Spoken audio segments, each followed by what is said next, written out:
Reading, learning, growing, creating, while building, living, thinking, healing, loving, loving, building, writing, while black, black, black. Good morning and welcome to Writing While Black podcast. This morning we have Lavada Talley, aka Storm, aka Black Girl Tired Book Talk, as a podcast. She's a podcast host, a book content creator. Lord, let me slow down.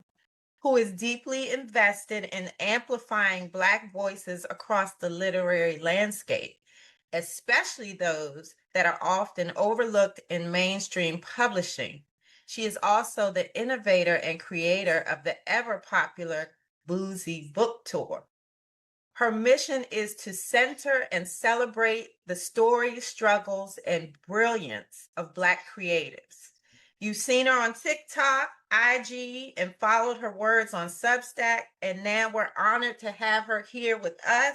So welcome, Storm. Welcome, and thank you for joining us. I'm excited for our conversation because I feel like it's going to be expansive and deep and all the things.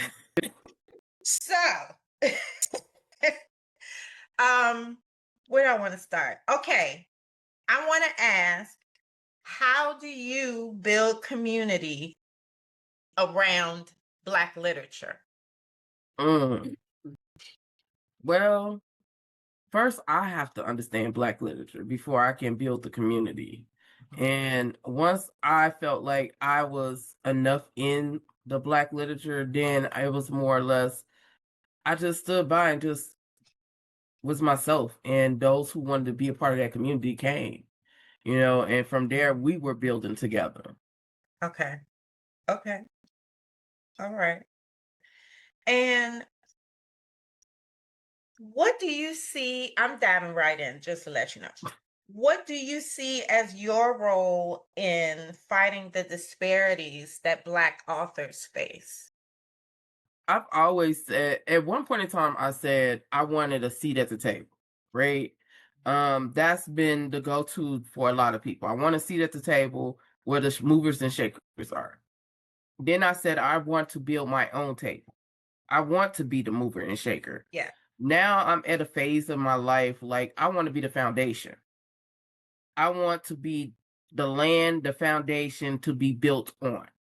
And so I try to be my authentic self, and sometimes that might come off brash to people, but I feel like honesty is the best policy. And a lot of people take advantage of Black literature, Black spaces, Black creatives, and I'm not a Martin Luther King Jr. type person. I'm a Malcolm X. And so I'm going to tell you what it is and what is going to happen. And you can either stand by us or get out of our way. That's how I see it. Okay. I like this. I like where we're going with this. Okay. And I want to ask, well, I want to set up a couple of things. I mean, because there are some people who may not know you. I don't know that there are many, but we're gonna make that assumption. I want you to explain to the listeners what is the Boozy Book Tour, and well, let's start there. The Boozy Book Tour is a brainchild of myself and another creative named Shannon. She owns a Black online bookstore, and me, I was doing podcasting and book reviews. We met on an indie author named Darlene Cunningham's live, and we were just talking about how some of us are very introverted, and being around large, massive expos and book events, it's overwhelming, and it just makes us shut down, and we can't really enjoy the event. So we said, what if we make a event that feels like a family reunion, kickback, like a house party type event, small, but you still get the feel of the book event that is big. So that's where the Boozy Book Tour came about. And we were just saying, like, there's a lot of book events in certain areas, but not all areas. Right. So we said, what if we travel to different areas where nobody else goes to, really? And so that's how the Boozy Book Tour came about. Okay. So if I attend a boozy book tour, tell me what to expect. How's it look and feel different? Um, I can tell you my perspective, but I'm gonna say from what we've heard from readers and authors. Okay. From readers, we've heard that they were able to be themselves. Like they didn't know anyone there. Some of them came by themselves. They didn't know anyone there. And the minute they walked in the door, it was like, "Hey, you want a drink? You want something to eat? Hey, you know this author?" It's just like a really fun family environment. Plus, you have the music on, and then you have the Storm Round Table at dinner. So, where I do 21 and up questions about books, you Okay. know? So it's unfiltered. Okay.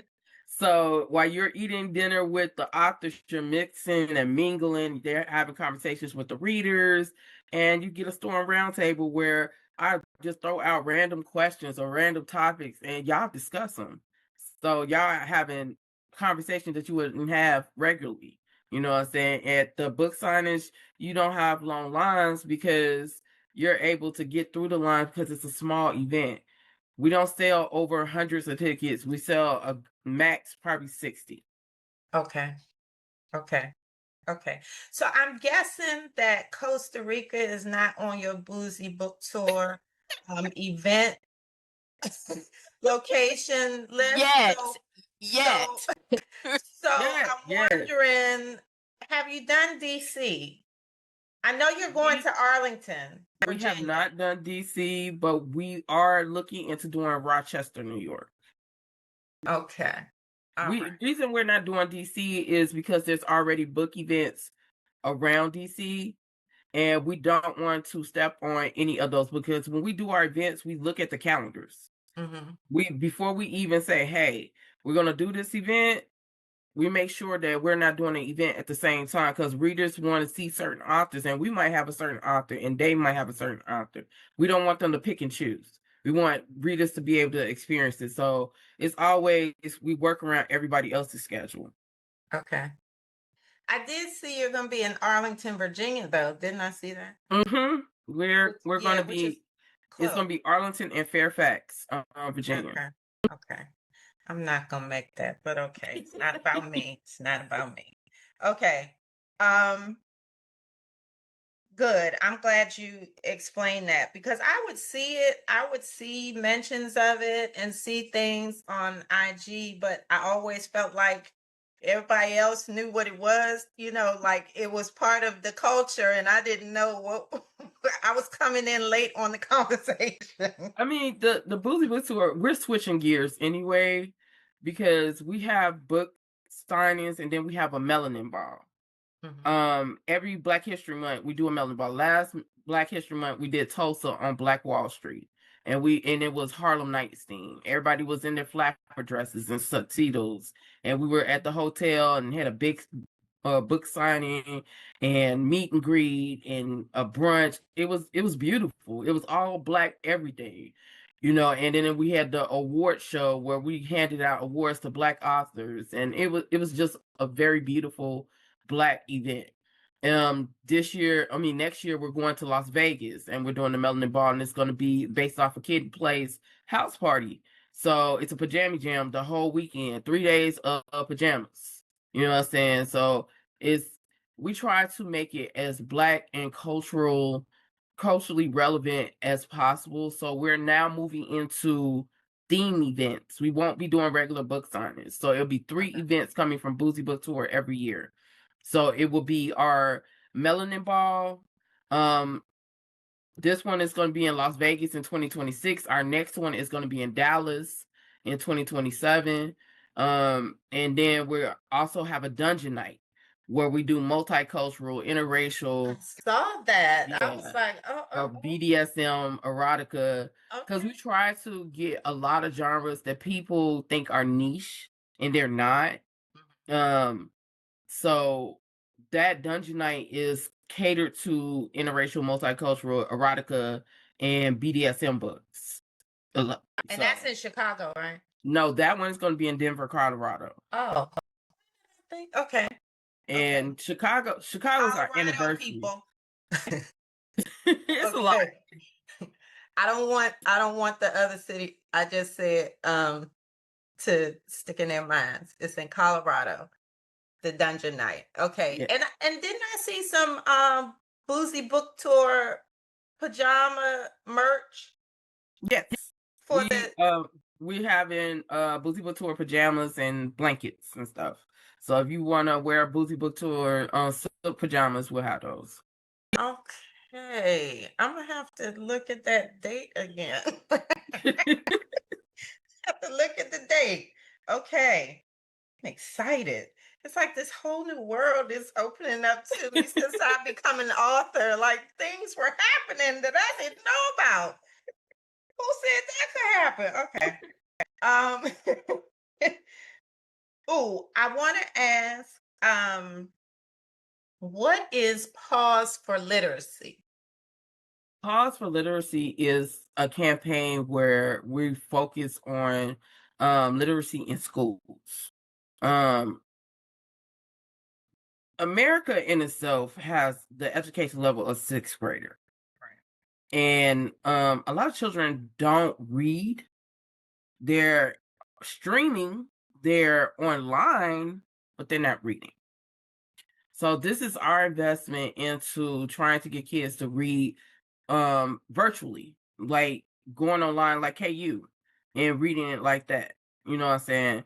And helping them, hey, look at this YA book that you should read. Look at this superhero book you should read. You know, it's just investing into whatever city we're in, we give to that community. You know what I'm saying? So Okay. So how I know you can donate to Pause for Literacy. How do people do that?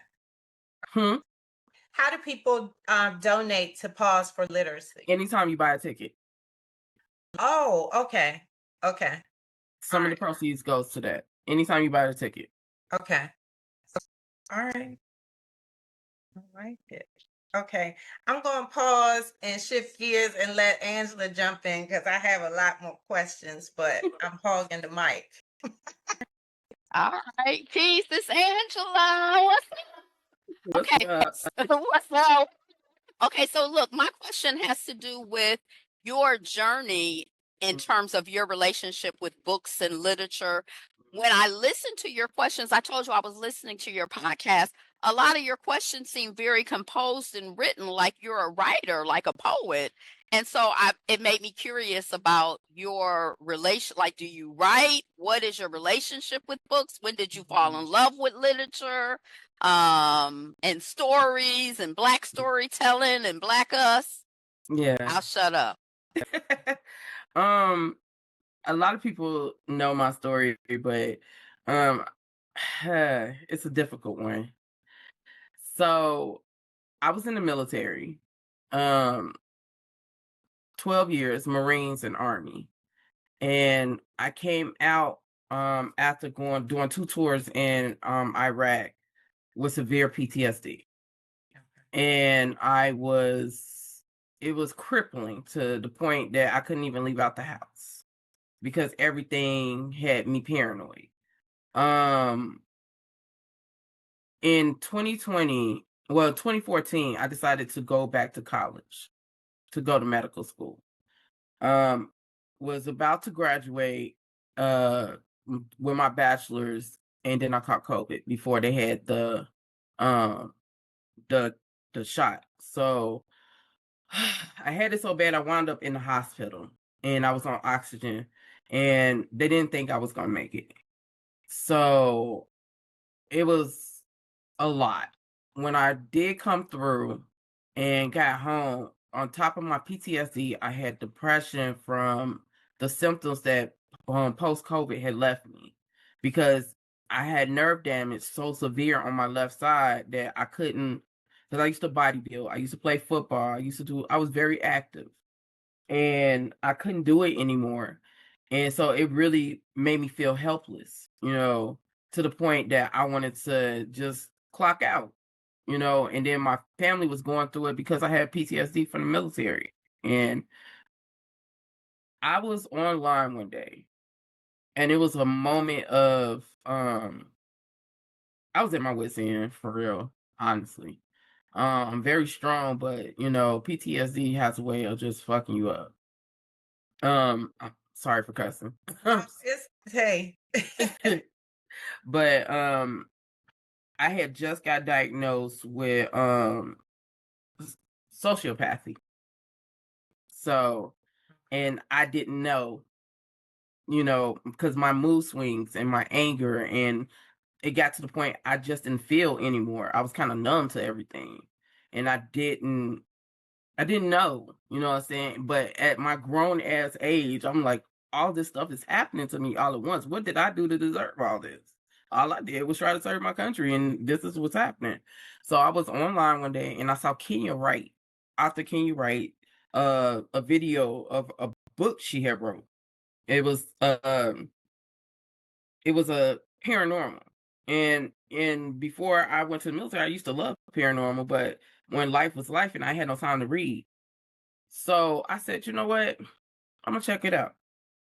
And I read one book, and it led me to read another book, and it led me to read another book. Then I started going down the Black book talk rabbit hole.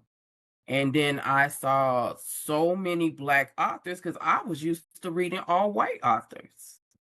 Every now and then I saw Eric Jerome Dickey or Sister Soldier or something like that. But I went down that rabbit hole, and it was like, damn, this is a whole different world. And I started reading everything I could get my freaking hands on. And in the process of that, I forgot all about my PTSD. I forgot about every other problem that I had. I was so engrossed in the words on the pages and the authors. I started doing research like, damn, I really want to talk to these authors. Wow, this is a whole different world. So it kind of helped me deal with all the issues that I was having. So it's just, to me, Black literature means more to me than just words on pages. They are healing part of my life. So when I say I love Black authors, I mean that because they saved my life. And a lot of people don't understand when I say that, but Black literature really saved my fucking life. So, and that's why my family, they're like 100% behind everything that I do when it comes to podcasting or doing the Boozy Book Tour. Because if y'all would have saw how bad it was before compared to what it is now, it's a whole different me. Okay. So that's how you kind of came into Black literature. But before that, you said you were already into or had previously been into paranormal. So Yes. as a child, did you like reading those types of genres? Yes, I was into like horror films, paranormal books, Goosebumps. My family is up. They've been practicing hoodoo for generations, so that's just in my blood. So all that paranormal, supernatural, Southern Gothic horror, all that stuff, that's me. I love it. I read romance, but you give me a good paranormal, supernatural, or Southern Gothic horror. Oh, I'm in there. I'm in there. Have you read The Good House? You talking about by Tanana Reeve? no, I have not read. I heard of her. I've never read her. I'm like 3/4 of the way through it right now. You Vodun, all kind. You need to read that.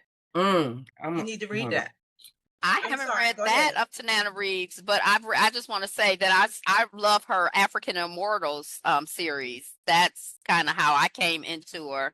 I have Reformatory on my to be read list, but I haven't read it yet. And she has a lot of historical or a couple historical ghost stories. One about Scott Joplin I want to read. But it's not really my genre, but I love her work. But I find so the Reformatory, although it's a thriller, is also historical fiction. And so is The Good House, the one I'm reading now. So that probably is what helps me because I'm a punk. I'll be scared reading like this, still reading. But you'll like that one because that one it gets into Vodun and hoodoo and it has a historical backdrop. You need to read The that. latest book I read was an art that I received, and it was Blood Slaves by Marcus Redman. When I say I have read this book like 6 times already because it's so prolific. It's a Southern Gothic slave book, but it's not what you think. You got vampires in it. It's like I read Sinners in that book. Okay. Because that was one of my later questions. What were you reading right now? But you said Blood Slave was what was your most recent read? Mm. Okay. Go ahead, Angela. I'm sorry. I jumped all in. But this is not, I was just going to say, I'm currently reading or listening to I'm reading and listening to 365 Days of Hoodoo. I'm doing some research. So I'm, I'm For what? girl, what is it called? Who Do What You Do? You know, my African American hit like series, stuff about like our culture. And I want to do something about hoodoo. So I've started writing it, but I'm still kind of, vibing it and kind of feeling where I wanted to go and how I wanted to do what it do. Okay. But we love some hoodoo and oodoo and us and we and all of that. So I love to hear it. And I love also, I just really appreciate, I know, just your experience of the import of our work for us as healing for us. And one of the things that I'm realizing as I'm spending more and more time with Black authors and us is just the love that we have for us, and it shows in the work, and it heals us, and it touches us, and it's relevant to us, and it's beautiful, and it's powerful, and it's so important for us to help us to come to ourselves and stay with ourselves and get back to ourselves and find that balance in this crazy fucked up world. So let me get my water because I said I was gonna not be thirsty and bitter and mean today. But yeah, but I'm really happy that you found Black literature and that Black lit found you like that and touched you like that, because I feel like so many people write from a place of love, whatever people's belief systems and value systems, how they may be different. I feel like so many people come from love, and I just really appreciate it. I want to loop back earlier when you were talking about the dungeon night, and just like Ayoko was saying, a lot of this stuff is new to her. A lot of it is new to me. So I apologize if I'm ignorant of things. I know you say a lot of people know your story, and Ayoko is like, everybody know you. I just met you about 4 days ago. So it's all new to me. So, I consider me like, the one who's out of the loop. But you were talking about the dungeon night, and I heard you, and I'm not sure I understood you, but you said, or the way I understood it was that it kind of like included things that were a little bit maybe overlooked or off to the side. And I was surprised that I thought I heard you say that you put interracial in that category. So I wanted you to talk a little bit more about what voices that you feel, or what voices and stories do you feel are overlooked or underrepresented in white publishing, or what some people call mainstream. It's not mainstream to me. I cancel that out. My mainstream is us. But, in the white publishing world, what do you feel? Do you consider interracial to be, an overlooked genre or an overlooked? Okay. Oh, interesting. Okay. The reason why I say that is we fight so hard for Black authors, but we forget that Black authors write other than. And when a Black author writes interracial or multicultural, they're like, nah, I just fuck with Black love. But see, the thing about Blackness, it's not a monolith. And so here I am, a Black woman married to a Puerto Rican and Black man, but my children are Cuban and Black. So we can't tell the Black story without telling the Black story. And sometimes the Black story is bigger than just African American. It's across the diaspora. And not every time you see a Black person, they're married to a Black person. So sometimes they might be married to a white person. Sometimes they might be married to a Latino person. Sometimes they might be married to an Asian person. So when you have Black authors telling those stories, that includes the Black people who are not just saying, I'm with a Black person. They're also, but they're Black authors. They're just writing outside of the Black love spectrum. So online, I see so much hate towards that. And it's baffling to me. And every time I go to bat for it, because do not say I support all Black authors when you don't support them if they write outside of Black love. You cannot say that. Not with your whole chest, not with the truth, not with honesty. And then turn around and say, oh, if she writes interracial, she ain't for Black people. How's she not? So that means you're telling me, a mother who has biracial children, that her children don't matter. So I have a problem with that. And me and Shannon, we decided, you know what? We are going to make a space for them. We're going to make a space for them because they deserve to have a space. And whether you show up or not, you know what I'm saying, they're going to have the people that needed to be there in the first place. It don't have to be you. You know what I'm saying? I think people take offense when you call them out on their shit a lot of times. But one thing about me, I always say at the end of my podcast is you got to stay loved, stay loud, and stay Black on purpose. And being Black comes in many different forms. So I'm always going to stay Black, but I'm always going to speak up.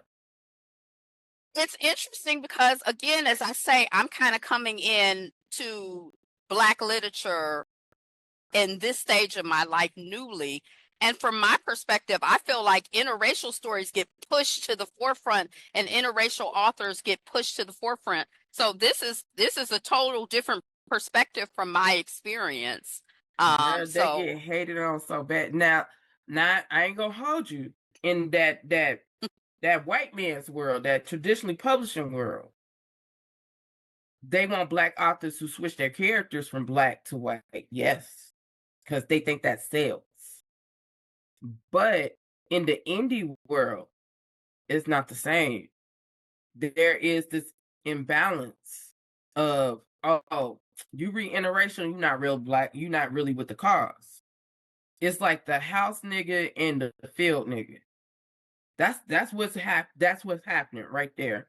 And so we're trying to keep that from being a problem. We just say, hey, let's celebrate all authors. Celebrate all Black authors. Stop trying to divide. And it's only a few people, but when you have a lot of loud few people, they cause a lot of chaos. So to overshadow the chaos, we said we do something positive. Hey, let's have this event. So what other voices do you feel are overlooked or need to be amplified or pumped up or big upped? Who else you think needs to be big up? Paranormal, supernatural, Southern Gothic horror, because most people think Southern Gothic horror is white Confederate flags and Daisy running through the fields in the southern parts of Alabama or some shit. They don't understand Southern Gothic horror is Black. That is the Black story. That has nothing to do with whiteness at all. It's a Black story. I have to pay attention because that was my thought too. When I would hear that, I was like, I don't want to. Anne Rice, is that who? Because that's who I think of, but I don't even know the genre. But are you thinking Anne Rice? Anne Rice, she's not Southern Gothic. Oh, she's more supernatural, paranormal, but they will lump her into Southern Gothic because of her stories. But that's not Southern Gothic. Southern Gothic. Who's the prototype of Southern Gothic for Storm? The prototype for Southern Gothic would be what is her? Octavia Butler is speculative fiction. She's the mother of speculative fiction, Black speculative fiction, but she's also one of the. Hello. Is Alex Haley. Roots is Southern Gothic. Okay. Anything that deals with like the Black struggle and telling the overcome it, but the horrors of it, truth of it, is Southern Gothic. People might see it as a horror story, but it's our truth. So those authors, they are telling, whether it's a dystopian time lapse of what's happening in the world with Black people, Afrofuturism, all that stuff, that it has a little bit of Southern Gothic in it. Because at the end of the day, when you read a story that goes to the South, it's never a sweet, gentle story. It's not the romanticize what they want you to believe yeah. the South to be. Yeah. So the white books, that's what they do. They romanticize, we're playing Dixie, we're just in these bell dress, it's just beautiful. The Black Southern Gothic is going to tell you the hard truth. And a lot of times people can't read it because it's too real. That's why it doesn't sell in regards to traditionally publishing, because they want the slavery didn't even exist type thing. And so that's why we have to push stuff like Beloved, anything Octavia Butler puts, like a Marcus Redmond, like I can't pronounce it, Tyrannadu. Tanana Reeves do, kind of like banana. I say it Tanana okay. Reeves do, but I don't know if that's how the woman pronounced her name. But I'm just gonna go with it. We need those type of books because they are telling our truth, our stories. They may be horror to some, but they're factual to us. They're rooted in culture. All right. I got and What of the Cargo by Yapo Yapa. I want you to check that out. I'm going to try to send you that manuscript. Yapa Yapa. Because it's in the horror category, but maybe it needs to be in the Southern Gothic category. Girl, they forever putting Black authors in the wrong categories. Sometimes I feel like I don't even really give a. I feel like the category. I just want the story. I don't really care about, because I feel like all them boxes and stuff, that's like European orientation. Just tell your story. Reading, learning, growing, creating, while building, living, thinking, healing, loving, building.